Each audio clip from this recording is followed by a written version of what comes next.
Happy Trucking Channel everyone. And guys, hello. Sa naghahanap ng mixer dito, meron tayo nakita na ispatan dito na mixer na forward naman. Yan, ito. So, ano kayang ano na to guys? Anong engine kaya nito? So, original niya, year model muna, tignan natin. 2002. Yan. So, tignan natin tong mixer na to guys. 6 ano lang siya, 6 stud na mixer, 6HL1 to guys. 6HL1 na mixer. Yan, no? So, ilang batch ba to? Maganda, oh, meron siyang side forward siya ng camera.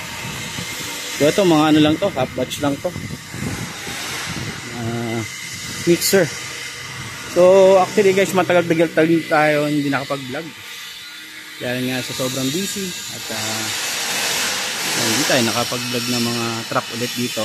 So, saan po ba makikita ito? Guys, nandito ako ngayon sa may tipo. Yan. Dito ako madalas namamasyal. Dito ako madalas nagtitingin ng mga unit from Japan. Yan. Meron din dito yung 10-wheeler na ano to? 10PE, 10-wheeler. Yan. Na mixer. Inline. Kita nyo naman. So ito, mga ilang batch ito, mga 1.5 1 cubic kaya to o 2. Kasi pag sa Japan 1.5, sa atin sa Pilipinas ginagawan 2. Shinwa.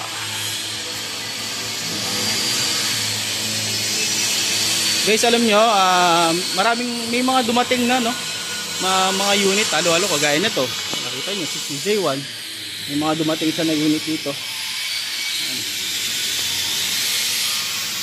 Meron dito mga sold na. Yan. So hindi naman kasi natin alam kung sold na ba yung iba o hindi.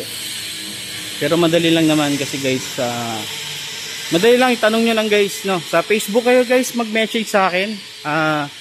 Masasagot ko po kayo doon sa Facebook Messenger. Kung ano yung mga truck na hinahanap nyo. Mabanggit din natin guys kung nasaan yung unit, di ba? Kung ayaw nyo magpa-assist, pwede nating turo na lang sa inyo. So guys, so 6UZ1 din, no? 10-wheeler. Matipid din to guys. Alam nyo ba, maganda din ang 6UZ1, no? Syempre ngayon guys, nag-upgrade yung technology natin, no?